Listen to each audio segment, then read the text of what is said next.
Hello. Thank you for being here tonight.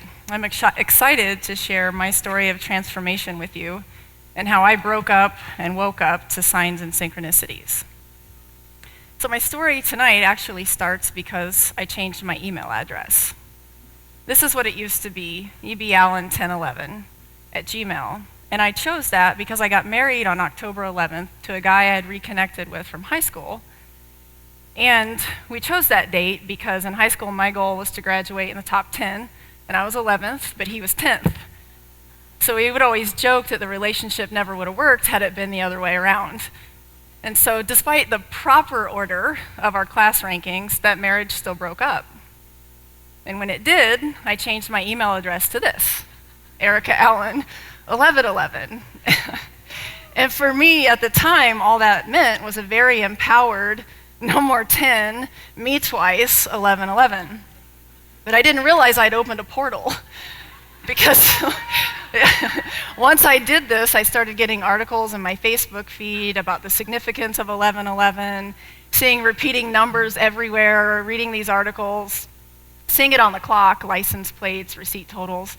But as Richard mentioned, I'm more of a science logic person, so I didn't think too much of it. I thought it was a bunch of hippy-dippy baloney, to be honest. But it was fun to read about.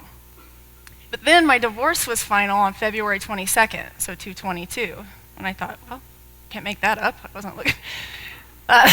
And so I decided I would talk to my best friend about it. I knew she would have a unique perspective because she was nearing the end of her life. She had been sick with cancer for the previous 2 years, and so we talked about spiritual things often. And actually, 3.5 months after that divorce was final, I watched her die. And then I was really broken up, really shattered, grief-stricken. I felt isolated, alone, and I missed my friends, missed the marriage. And people in the friend group, they used to always talk about seeing dragonflies, and Andrea would come, they would say that Andrea was coming and visiting and would post pictures. And that just annoyed me, to be honest. I thought, no, you saw a dragonfly because you're on a canoe in July. She's dead. Can we please stop with all this? And I do remember thinking, maybe if I saw a dragonfly do something different, be somewhere it wouldn't normally be, then maybe I would consider it, but otherwise, who were all the dragonflies before she died? So I was in a really dark place, and this went on for quite a while, and I knew I had to do something differently. I have 3 kids, a great job. I had to get out of the rut I was in. I was stuck. So I went to see a shaman. And this woman is incredible. She knew things about me she couldn't possibly have known if there wasn't something to all of this. So that helped me wake up a little bit to it. And in the course of our discussion, we talked about writing. I'm also a writer, and various things. And she invited me to a Koya class. And since I had never heard of Koya, she explained it to me as a combination of yoga, freeform dance, meditation, designed because through movement we remember. And I thought, well, that's different. And that would really break things up, so I went. And it was called Write Your Soul Story. So I thought, well, if anything, maybe I could learn something more to help with my writing. And by the end of the class, we had each written a short story based on cards we had turned over as writing prompts. And then the unthinkable happened. Betsy Blankenbaker, the instructor, asked us to get in groups of 3 and share what we had read, or what we had written. And I thought, I don't think so. I never would have written this had I known we were going to share it, so I'm going to need some more time to write something different. And Betsy lovingly and wisely said, well, that's why I didn't tell you we were going to share it. So reluctantly, and I guess serendipitously, I ended up in a group of 3 with Betsy, the instructor, and Susan Cotter, the shaman, who I'd seen that invited me. And when it was my turn to read, I fell apart. I was mortified. I hadn't shared some of this stuff with anyone, and now I'm trying to share it with women I didn't even know. And I started sobbing, and not just crying like tears, completely lost my composure. I had snot pouring out of my nose and saliva. I mean, I was a mess. And I kept apologizing. I was like, I'm sorry, I don't know what happened.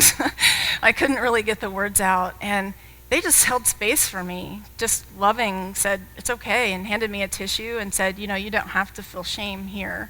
Your story's our story. And when I finally finished reading the words, although I'm not sure they understood anything I said, I realized I had released some shame and the blame and the isolation that I was feeling and carrying around in my body on top of the grief of losing my friends and a marriage. And after this class, Betsy invited me and some of the other women to share our stories in a chapter of her next anthology called Autobiographies of Our Orgasms. This is a collection of stories that Betsy compiles as she travels around the world teaching Koya and writing workshops. And it's women sharing how sexual abuse and trauma has impacted their subsequent sexuality. And so I did it. And because of this divinely timed soul, I don't know if this was a confession or a purge or what actually happened, and a synchronized encounter, I accomplished one of my life goals, which was to become a published author.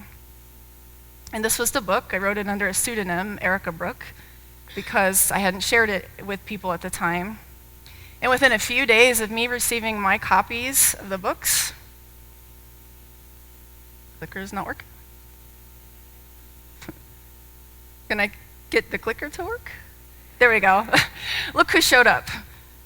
This perfectly intact, perfectly alive dragonfly was in my car, and my windows had been rolled up, and I hadn't been near water. And so I would like to share that this was a sweet, peaceful moment, but it wasn't. I don't like bugs, and it freaked me out. So I got out, I threw all the doors open and got out of the car screaming, oh my God, what do I do? What do I say? This isn't happening. How is this happening? And my poor daughter, she'd just gotten her permit, so she was trying to get in the driver's side. Mom, what's wrong? I said, it's Andrea. I don't know what to say or do. I don't know how to get her out of the car. And so when I finally stopped freaking out, realizing it is still just a dragonfly, with goosebumps all over my body and tears in my eyes, I softened to the idea that maybe, just maybe, my best friend had come to congratulate me on this proud life accomplishment. And it was then I knew I was a recovering skeptic. So fast forward to May of this year. And I fast forward, not because a lot of really cool things didn't happen over the previous year, but what happened in May really blew my mind. So I start seeing repeating fives, and it's the 5th month. And I guess I'm having fun with numbers again. And early in the month, I went down to visit my grandparents. And I brought my voice recorder in hopes that I could get my grandma's story recorded. Part of what I'm writing, I want firsthand accounts of my family's story, particularly my mother's. My book is called My 3 Matriarchs. And she did it. So she started sharing, and she started by saying, I just remember never really feeling loved by my parents growing up. It's like, wow, Grandma, me too. Keep talking. This is part of what I'm trying to write about and understand, are these family traumas or cycles of abuse or whatever. Please keep going. This is beautiful. And at the age of 85 and failing health, my grandma shared her story and broke her silence. And then Mother's Day rolls around, and there's another Koya class, this time led by Susan Cotter, the shaman who had originally introduced me to Koya. And she's so wise. How beautiful, she called the class that day Honoring the Life Giver. And I knew I had to go because of what I'm writing, and that's what I want to do, is understand honoring life giver. And that day in the class, my intention, or why I danced, or my prayer, was to heal and release the mother wound. And this was important to me, or is important to me, because I want to understand how to authentically share my story and my journey and honor myself as a life giver, while also honoring my life givers and not further traumatizing these women who've already been through so much. The next day, I get a text message from my mom asking if we could hang out. And I thought, well, that was fast. Okay. I was thinking, wow, yes, absolutely we can. And I'm thinking we're going to talk about some of the minor tensions going on between us and maybe some of the stuff I had written in the chapter I published. So she gets to my house the next day at 5 o'clock, of course. And we go for a drive. And she proceeds to tell me that she's filing for divorce. I said, okay. I wasn't shocked, given the history, but I was surprised. I was surprised about the resolve in my mom's voice and the determination to wake up to the life that she deserved and the love inside of her. And so we were driving and we realized she needed to get gas, so I said, Mom, let me let me pump you a symbolic tank of gas. She said, what are you talking about? I said, just trust me. So I get out, I let the pump go on its own, because that's a fun way to play fun with numbers, just to see where the gas tank stops. And I'm thinking, wow, I can't believe this is going on, and how do I wrap my brain around all of this? My logic brain couldn't quite get there. And the pump stopped on its own. I don't know if you can see this or not, but it stopped at 3232, which is 5-5 in numerology, on 5:15. And I printed a receipt, because I couldn't believe it myself, which printed at 5:57. So I'm wondering if I started pumping this symbolic tank of gas at 5:55. So I get in the car and I show this to my mom. I'm like, Mom, what do you think all these fives are? What's going on? And then I said, wait a second. Now that I think about it, it was May 5th, 5-5, when I got Grandma's story. I said, Mom, what's going on? And then I said, I haven't even told you I'm auditioning for this Walk the Talk, Signs and Synchronicities thing. And just last night, I called it Break Up and Wake Up. And now you're telling me you're breaking up and you're waking up to the love inside of you. And she said, what do you think it means? I said, I don't know. And then it hit me. 5, the 5th chakra, our throat chakra. We're using our voice, speaking our authentic truth. And so I asked my mom, do you care if we go get the voice recorder? Maybe we could get your story recorded too. And she agreed. So we drove around for 3 more hours, sharing about her childhood and her story, what happened in the marriage, what happened in my childhood. And we broke up our silence, broke up our tensions, and woke up to healing the mother wound. And so as a recovered skeptic, the reason I'm here tonight and my take-home message for you is that we're never too old and we're never too late to break up and wake up with signs and synchronicities. Thank you.